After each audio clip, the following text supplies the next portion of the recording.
Good afternoon, friends. Myself, Dr. Sheetal, Resident Medical Officer, Felix Hospital, and today is 25th April and it's World Malaria Day. आज हमारे साथ हैं doctors talk पे doctor Anshumala Sinha, senior consultant physician, having more than 20 years of experience in this field. Welcome, ma'am. Welcome in our Thank you doctor so much. So आज हम doctor साहब से बात करेंगे मलेरियल फीवर पे. ये मलेरिया है क्या? क्योंकि आज दिन भी इसी का है, तो मैम आज इसी की कुछ चर्चा करते हैं बिल्कुल कि ये मलेरिया आखिर है क्या. मलेरिया एक बीमारी है, इन्फेक्शियस डिजीज कैटेगरी में आती है और इसको ट्रॉपिकल डिजीज़ बोलते हैं इसलिए क्योंकि ट्रॉपिकल कंट्रीज़ और सब ट्रॉपिकल कंट्रीज़ में ये ज़्यादा होते हैं. ये एक पैरासाइटिक इन्फेक्शन है. इन फीमेल एनोफिलिस मॉस्किटो के काटने से इन्फेक्टेड फीमेल एनोफिलिस मॉस्किटो होती है. वो जब वो उसके काटने से ही बुखार होता है. इसके मेन कॉमन हैं बुखार, तेज़ बुखार आना और ठंड लग के ज़्यादा लग के बुखार आना, यही सब इसके लक्षण हैं. तो कुछ और भी मैम साइन सिम्टम्स के साथ पेशेंट आता है? कुछ और साइंस? मेन सिम्टम तो फीवर होते हैं. हाई ग्रेड फीवर होते हैं विद चिल्स आएंगे, बहुत ठंड लगेगी पेशेंट को. कभी कभी एपिसोड्स में फीवर आते हैं. फीवर आया, बहुत चिल्स के साथ फीवर डाउन हो गया, कुछ घंटे तक बिल्कुल पेशेंट सिम्टम फ्री रहा, फिर से दोबारा फीवर आया. तो फीवर तो एक है. इसके साथ generally fever can be associated with severe headache, vomiting, nausea, joint pains. मतलब एक आम बुखार से भी इसके लक्षण कभी कभी मिल सकते हैं जो कन्फ्यूजन क्रिएट कर सकते हैं. थोड़े से फीवर इसकी प्रोमिनेंट सिम्टम्स है जो बहुत ज़्यादा हाई जाती है. Generally fever, headache, nausea, vomiting, कभी कभी लूज मोशंस भी होने लगते हैं. और सिम्टम्स थोड़े बहुत इस पर भी डिपेंड करते हैं कि किस तरह के मलेरिया हुए हैं उनसे. अब हम कैसे डायग्नोस करते हैं हम मलेरिया को? मलेरिया बेसिकली जो गोल्ड स्टैंडर्ड है वो एक माइक्रोस्कोपिक एग्जामिनेशन होता है. पेशेंट के ब्लड सैंपल के thick and thin film smear होते हैं और माइक्रोस्कोपिक एग्जामिनेशन से डायग्नोज होते हैं. रैपिड डायग्नोस्टिक टेस्ट्स भी अब बहुत इजीली अवेलेबल है और इनफैक्ट वेरी कॉमन, बहुत कॉमन भी है. तो दोनों तरीके से आराम से मलेरिया डायग्नोज हो सकता है और बहुत अर्ली एंड ईजी डायग्नोसिस है मलेरिया की. मैं आपको बता दूँ मलेरिया एक्चुअली हमारा मलेरिया जो कॉमन है वो 4 तरीके के मलेरिया होते हैं. एक होती है मलेरिया वाइवैक्स, एक होते हैं malaria falciparum, malaria ovale and malaria malariae. हमारे कंट्री में malaria falciparum and malaria vivax ही सबसे ज़्यादा कॉमन है. मलेरिया ओवेल और मलेरिया मैलेरी बहुत अनकॉमन है इंडिया की बात मैं कर रही हूँ.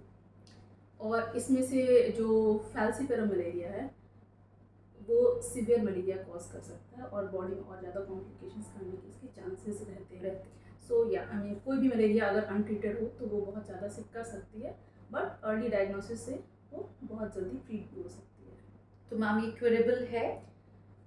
मलेरिया पूरी तरह क्यूरेबल है. लकीली हमारे पास बहुत अच्छे ड्रग्स हैं जो मलेरिया को पूरी तरह से ट्रीट कर सकते हैं.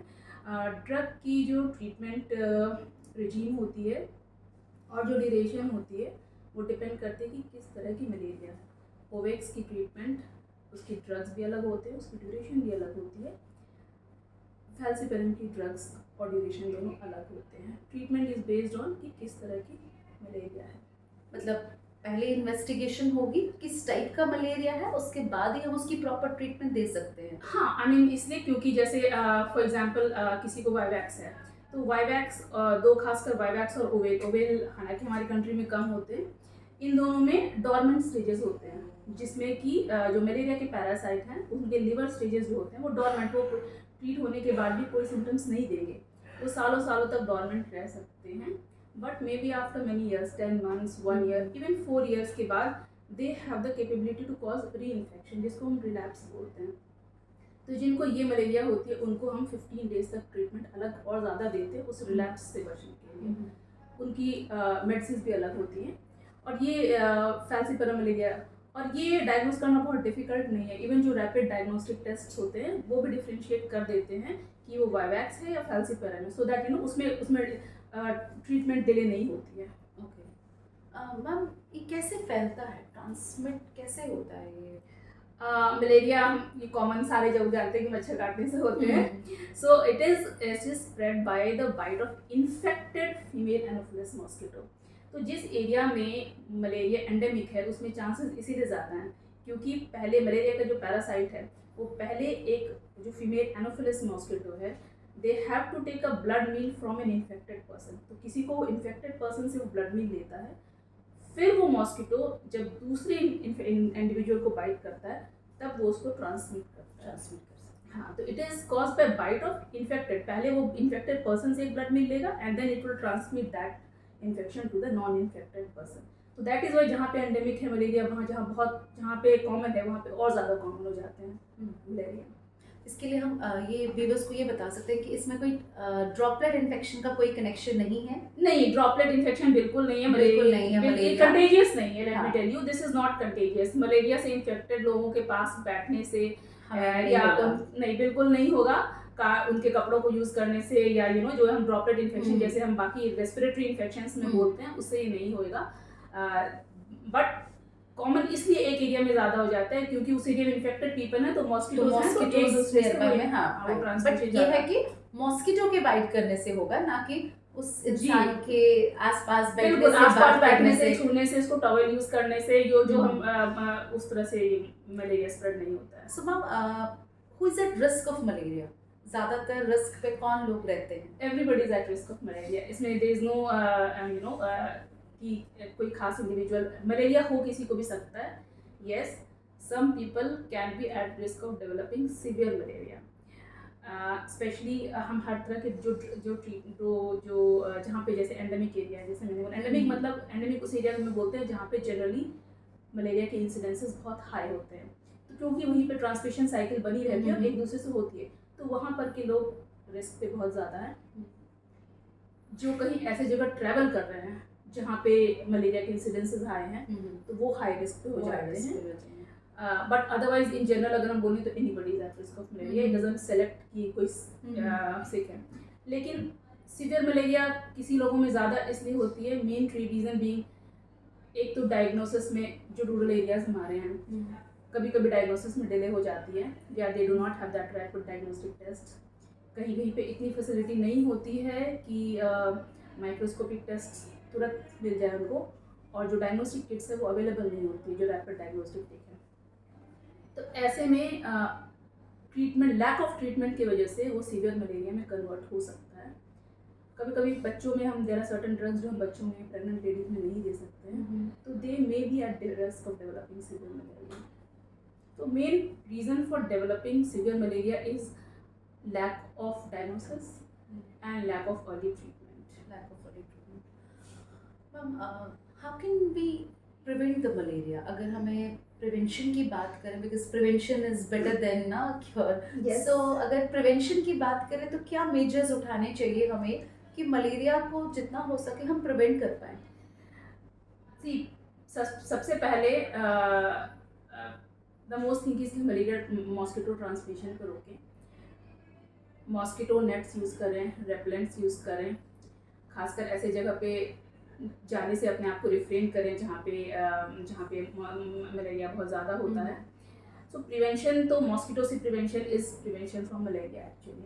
बट दूसरा स्टेप ये है कि अगर किसी को फीवर होता है, अगर उनको लग रहा है कि उनको इस तरह के तेज़ बुखार, चिल्स आ रहे हैं, जॉइंट पेन्स हो रहे हैं, या कुछ भी उनको मलेरिया का शक, या उन्होंने वो ऐसे जगह से ट्रैवल करके आए हैं जहाँ पे मलेरिया था, या उन्होंने किसी को जाना जिनको मलेरिया था, ऐसे अगर फीवर आती है तो तुरंत अपना टेस्ट करवाएं और तुरंत ट्रीटमेंट लें, कंप्लीट ट्रीटमेंट लें और अपने आप को बचा के रखें। तो प्रिवेंशन ऑफ यही है कि मॉस्किटो से प्रिवेंशन, अर्ली डायग्नोसिस और early and complete treatment he prevention है। कुछ अपने नियर बाय में ऐसा एटमॉस्फेयर ना बनाए कि मॉस्किटोज बहुत ज़्यादा वहाँ पे रहे, स्प्रे, साफ सफाई, फ्यूमिगेशन करते रहे, फ्यूमिगेशन। और फुल स्लीव्स, बच्चे अगर जाते हैं खेलने के लिए फुल स्लीव्स क्लोथ पहन के जाएं। तो आजकल तो अलग तरह के मॉस्किटो रेपेलेंट्स भी आ गए हैं। पानी के कलेक्शन को फ्री इस सब चीज़ों ना बनने दें, फॉगिंग करें। मैम, ऐसा भी होता है कि जैसे आपने कहा कुछ ऐसी भी स्टेट्स हैं जहाँ पर या कुछ ऐसे रूरल एरियाज जहाँ पे अभी तक माइक्रोस्कोपिक एग्जामिनेशन नहीं हो पा रहा है, बहुत जल्दी ये रैपिड टेस्ट अवेलेबल नहीं है।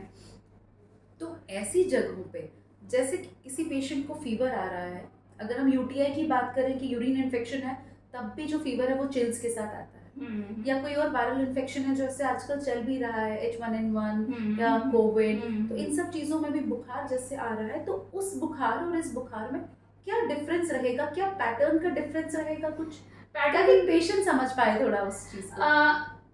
देखिए, अगर ये वायरल बुखार है, यूरिन जैसे बुखार, सच ए कॉमन बुखार इतनी कॉमन सिम्टम है कि it can be so many things, एक normal viral urine infection, chest infection, किसी में भी बुखार आ सकता है।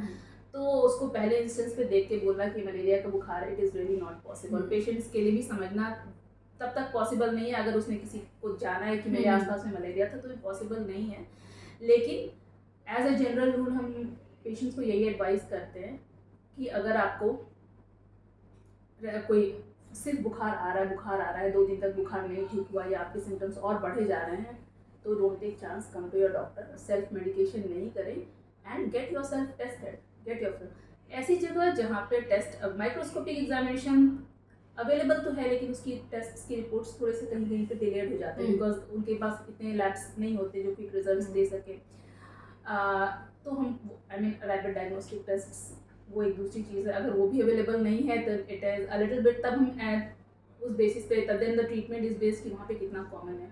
अगर हमारे पास ऐसे रूरल एरियाज़ में जहाँ पे माइक्रोस्कोपिक टेस्ट भी नहीं अवेलेबल है, हालांकि दोनों चीज़ें ना हो, this is a little, because सारे हेल्थ जो हमारे गवर्नमेंट सेक्टर्स भी हैं, तो they make sure that, because such a common thing available करवाते हैं दोनों में से। लेकिन अगर ऐसी जगह है जहाँ बाई चांस दोनों ही नहीं है, लेकिन उस जगह पे मलेरिया बहुत कॉमन है, in that case treatment can be given, but otherwise मैं सजेस्ट करूँगी कि we should refrain from self treating malaria without any test, क्योंकि हमारे पास बहुत वैल्यू ड्रग्स हैं जो अगर उसकी मिसयूज़ होती है विदाउट डायग्नोसिस, तो उसके रेजिस्टेंस डेवलप करने के चांसेस हैं, और आने वाले समय में हम मलेरिया को जिसको ट्रीट कर सकते हैं वो हम नहीं कर पाएंगे। सो आई वुड स्टिल से कि go to your doctor, get tested, and on the advice of doctor get treated if you do have malaria. Do not self medicate, कम से कम मलेरिया के लिए मत करें। Thank you so much ma'am, thanks a lot. तो देखा doctor साहब ने कितने हमें साफ शब्दों में बताया कि मलेरिया क्या है और कैसे फैलता है, क्या साइन सिम्टम्स हमें मिलते हैं, और इसे प्रिवेंट करने के लिए हमें क्या क्या सावधानियां बरतनी चाहिए।